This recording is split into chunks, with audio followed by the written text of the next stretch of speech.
కళ్ళల్లో చూడగలరా అలాంటి సెషన్స్ ఎలా ఉంటాయో నాకు తెలియదు. ఫస్ట్ టైం నేను అంటే గొడవ ఎలా ఉంటుంది అసెంబ్లీలో నాకు తెలియదు. నాకు చాలా ఆశ్చర్యం కలిగింది ఏంటంటే ఆయన ఇది నేను ఇట్లాంటి గొడవలు టీవీల్లో గతంలో తెలంగాణ నరసింహన్ గారు గవర్నర్గా ఉన్నప్పుడు ఉమ్మడి రాష్ట్రం అప్పుడు గొడవలు చూసాను, టీవీలో చూసామని. అట్లీస్ట్ దానికి ఒక కారణం ఉండిందో ఇంకో 100 విభేదించే పరిస్థితులు ఉన్నాయి. ఇక్కడ విభేదించడానికి ఏముందో నాకు తెలియలేదు. నేను అనుకుంటా ఉన్నాను అసలు ఇలా ప్రవర్తించవచ్చా అని, ఇలా ప్రవర్తించవచ్చా, ఇలా చేయొచ్చా అంటే ఇది leaders should lead by example కదా. రాష్ట్రానికి ప్రథమ పౌరులైన గవర్నర్ గారు ఇలా ఈ స్థాయిలో ఉండి ఆయన మర్యాదపూర్వకంగా వచ్చి మన బడ్జెట్ మన రాష్ట్ర విధానాలని ఆయన ప్రవేశపెట్టి మాట్లాడుతూ ఉంటే గౌరవించే విధానం ఇదేనా అని అనిపించింది. సో నేను మనోహర్ గారితో మాట్లాడుతాను, మా సహచరులను మంత్రి మన సివిల్ సప్లైస్ మినిస్టర్ గారితో. నా రూల్ బుక్ మేము ఇద్దరు మాట్లాడుకుంటే rules of procedure and conduct of business in Andhra Pradesh legislative assembly ఏంటి సార్ ఇలాగే మాట్లాడేస్తారంటే దాంట్లో చూపించాను. చాప్టర్ 5లో when the house assembles under article 175 176 of the constitution, every member shall maintain the dignity and solemnity of the occasion before, during or after the governor's address and shall not obstruct or interrupt the address in any manner. Maintenance of dignity and salinity at governors address అనేది చాలా స్పష్టంగా ఈ rule బుక్లో ఉంటే మనమే రూల్స్ని implement చేయాల్సిన వాళ్ళం. వారికి సంఖ్యాబలం ఉందా లేదా పక్కన పెడితే every member of this house has a responsibility to follow the rules. మనమే కనుక రూల్స్ని బ్రేక్ చేస్తే ఇంక మన ప్రజలకి కానీ చూసే వాళ్ళకి ఏం చెప్తాం. నాకు చాలా కాలం క్రితం నేను అప్పుడప్పుడు మనోహర్ గారిని అడుగుతూ ఉంటాను, సార్ అసెంబ్లీలో ఇక్కడ ఏమి గొడవలు జరిగినా ఎందుకు కేసులు పడవని అనేవాడు. ఇక్కడ ఏమి మీకు కొట్టుకో, ఇది నేను నాకు చాలా కామన్ మ్యాన్ ఒక ఇష్యూ, ఒక ఇంక్విజిటివ్నెస్. అండ్ నాకు పార్లమెంట్లో గొడవ జరిగినప్పుడు ఏమి ఏంటి ఇబ్బంది పెట్టేస్తారు ఏంటంటే ఇక్కడ అవేమి ఉండవు, ఇక్కడ ఇట్స్ ఫ్రీ ఫర్ ఆల్ అన్నట్టుగా మాట్లాడితే then we have more responsibility. మన మీద రూల్స్ పెట్టలేదు అంటే ఏం కేసులు పెట్టమండి. ఇదే కనుక నిన్న వాళ్ళు చేసిన గొడవే కనుక గవర్నర్ గారి మీద ఆయన సుప్రీంకోర్టు జస్టిస్గా ఉన్నప్పుడు ధైర్యం చేయగలరా, కళ్ళల్లో చూడగలరా?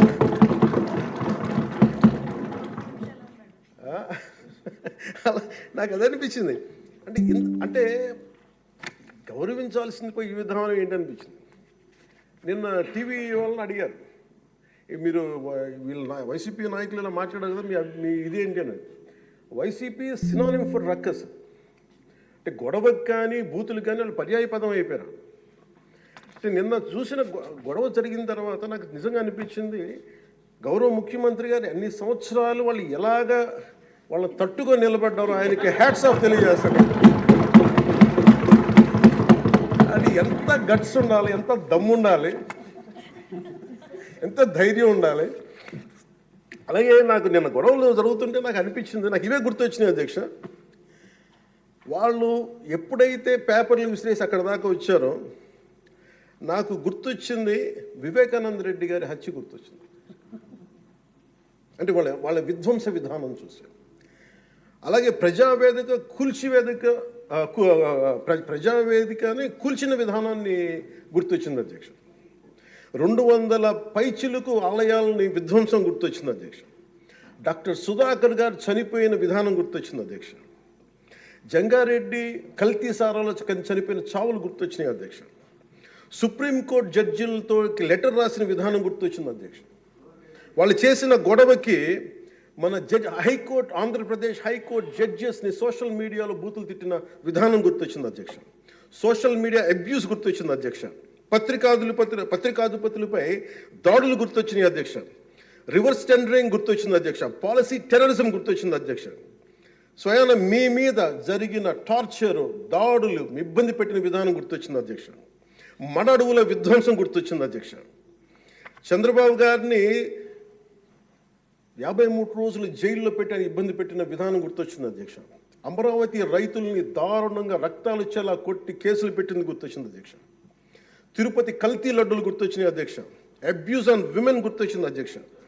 మన కళ్ళ ముందు వీళ్ళు విధ్వంసం తెలియజేస్తూ ఉన్నారు. వీళ్ళు ఈ స్థాయిలో ఇక్కడ ప్రవర్తిస్తే దానికి సంబంధించి బయట ఇట్లాంటి గొడవలు జరుగుతాయి అధ్యక్ష. ఇది మారాలి అని చెప్పి మనం మాట్లాడితే ప్రజలు మనకి ఈ రోజున ఇంత అత్యధిక బలంతో మనల్ని ఇక్కడ నుంచోబెట్టారు అధ్యక్ష, ఇక్కడ కూర్చోబెట్టారు మనందరినీ. దీనికి గౌరవ ముఖ్యమంత్రి గారు ప్రదేశాలు చెప్తూ ఉంటారు. అలాగే ఇది మినిమం గవర్నమెంట్, ఇది మన నరేంద్ర మోదీ గారు చెప్తారు, గౌరవ ప్రధానమంత్రి, minimum government and maximum governance అని. దాంట్లో భాగంగానే చాలా గ్రేట్ అడ్మినిస్ట్రేటివ్ రిఫార్మ్స్ పట్టుకొచ్చారు. ఈ రోజున వాట్సాప్ గవర్నెన్స్ కూడా ముందుకు తీసుకెళ్ళడానికి ఆయన అనుభవం. అంటే మేము ఈ ప్రభుత్వం చేస్తున్నది అధ్యక్ష, ఎక్కడా కూడా ప్రభుత్వం ప్రజలకి సామరస్యపూర్వకంగా ఉండాలి, ఎక్కువ సానుకూలంగా ఉండాలి, ఎక్కువ బాధ్యతలు పెట్టాలి, ఎక్కువ బరువు పెట్టకూడదు అనే విధంగా గౌరవ ముఖ్యమంత్రి గారి ఆధ్వర్యంలో నడుస్తూ ఉంది ప్రభుత్వం. మేమందరం ఆయనకి సహాయ సహకారాలు అందిస్తూ ఉన్నాం అధ్యక్ష. Governor his excellency Abdul Nazeer గారికి రాష్ట్ర ప్రభుత్వ అధిపతిగా గవర్నర్ హోదాలో శాసనసభను ఉద్దేశించి రాష్ట్ర అభివృద్ధి భవిష్యత్ నమూనాను దిశానిర్దేశం చేసినందుకు వారికి నా హృదయపూర్వక కృతజ్ఞతలు. అలాంటి ఉన్నతమైన వ్యక్తి ఇస్తున్న సందేశాన్ని చూసి వైసీపీ వాళ్ళు బాయ్కాట్ చేయడం చాలా దురదృష్టకరం. ఇలాంటి ఆయన చూస్తూ ఉన్నాను అధ్యక్ష, ఇట్లాంటి ఇబ్బంది పెట్టే సమయంలో కూడా ఆయనకు ఆరోగ్యం కూడా సరిగ్గా లేదు, జ్వరం వచ్చిన సమయంలో కూడా ఆయన ఎంత ఇబ్బంది పెడుతుంటే ఆయన చాలా సక్సెస్ఫుల్గా ఆయనకి ఇచ్చినందుకు మనస్ఫూర్తిగా వారికి నా ధన్యవాదాలు, నా కృతజ్ఞతలు తెలియజేస్తాను. చట్టసభలు దేవాలయాలు లాంటివి రాజ్యాంగాన్ని పరిరక్షించేందుకు 5 కోట్ల ఆంధ్రప్రదేశ్ రాష్ట్ర ప్రజల భవిష్యత్తుని నిర్ణయించే వేదిక ఇది.